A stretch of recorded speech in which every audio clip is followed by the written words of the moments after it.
مرہٹوں کو جب خبر ہوئی کہ ان پر حملہ آور ہونے کے لیے اورنگزیب عالمگیر بذات خود پیش قدمی کر رہا ہے تو ان کے حوصلے پست ہو گئے۔ وہ گھبرا اٹھے۔ وہ جانتے تھے کہ اورنگزیب عالمگیر جب تک انہیں زیر نہیں کرے گا واپس نہیں جائے گا۔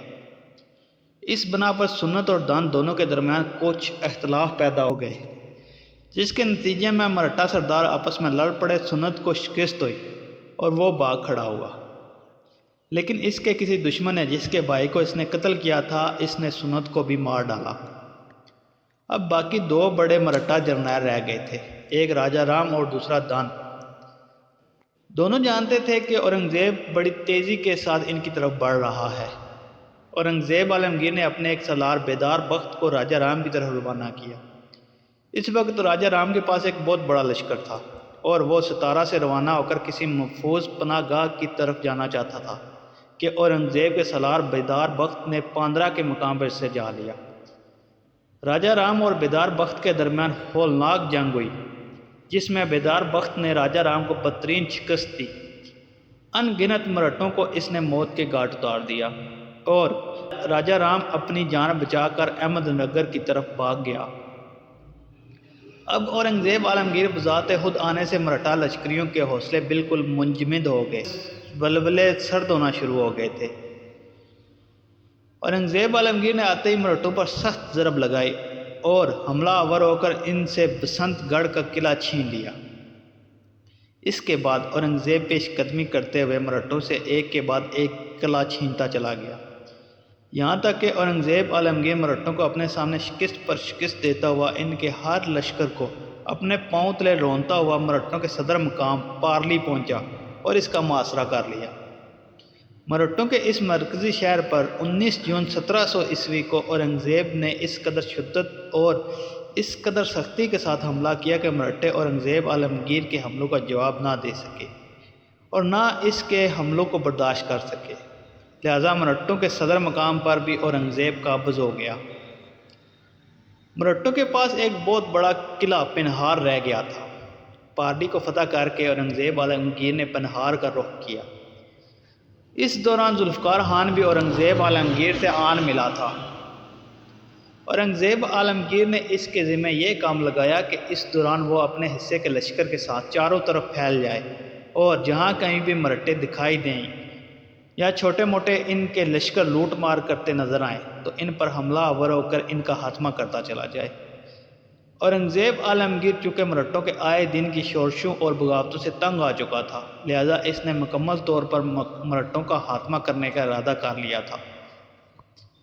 اب چونکہ مرہٹوں کے پاس پنہار نام کا بڑا قلعہ تھا، لہذا اورنگزیب عالمگیر نے اپنے لشکر کے ساتھ پنہار کا اس قدر سختی سے محاصرہ کیا اور شہر پر اس نے ایسے جان لیوا حملے شروع کیے کہ مرہٹوں کو بے پناہ نقصان اٹھانا پڑا۔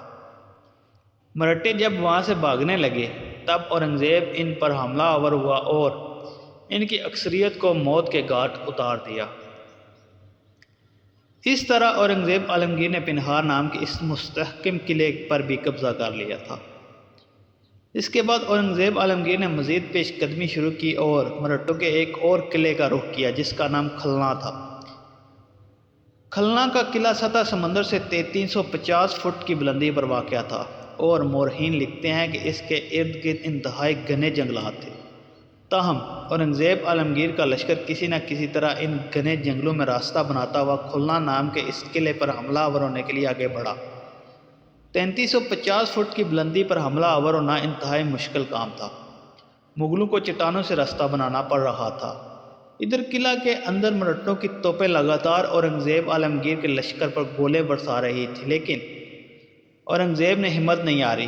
گو اس وقت اورنگزیب عالمگیر کی عمر 90 سال کے قریب پہنچ چکی تھی، لیکن جوانوں کی طرح اس نے اپنے لشکر کی کمانداری کی اور پہاڑی کے اوپر بنے ہوئے اس قلعے پر حملہ آور ہوا اور اس قلعے کو بھی اس نے اپنے سامنے زیر و مغلوب کر کے رکھ دیا۔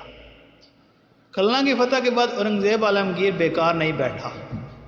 اس نے مرہٹوں کے خلاف مزید پیش قدمی شروع کی۔ سب سے پہلے اس نے گوردانہ کا قلعہ چھینا، اس کے بعد راج گڑھ پر حملہ آور ہو کر اسے فتح کیا۔ بعد میں تولنا کا قلعہ بھی مرہٹوں سے چھین لیا۔ 9 فروری 1705 عیسوی کو وہ مرہٹوں کے چند اور قلعوں پر قبضہ کرنے میں کامیاب ہو گیا تھا۔ سخت مشقت کے باعث اورنگزیب عالمگیر بیمار ہو گیا۔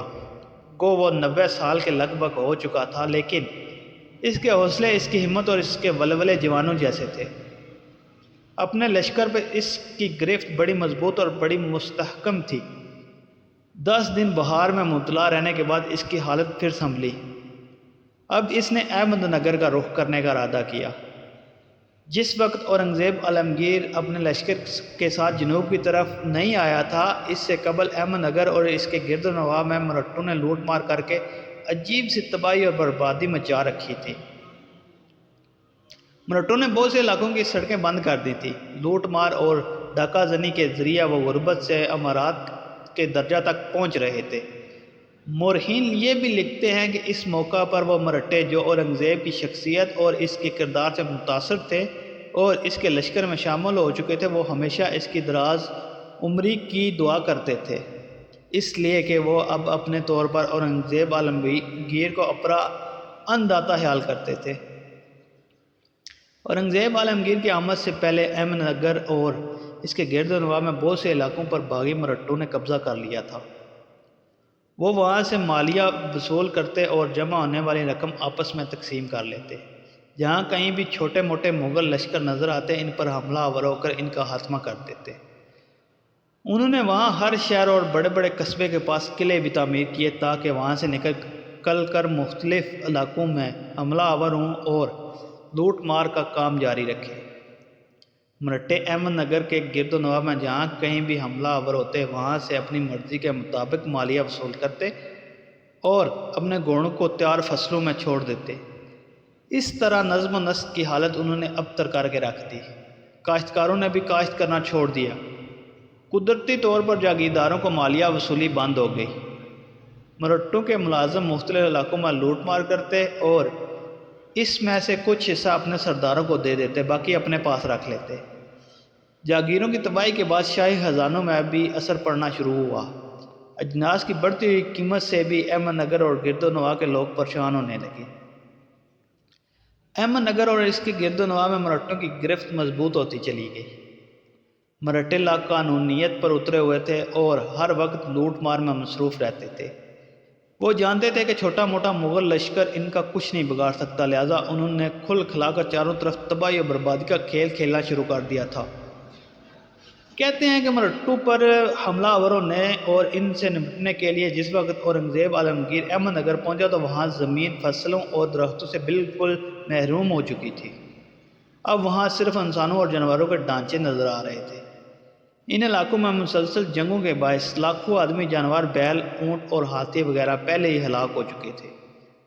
اس کے علاوہ وہاں طاعون بھی پھیلا ہوا تھا، جس کے باعث لگ بھگ 2 لاکھ افراد موت کا لقمہ بن گئے تھے۔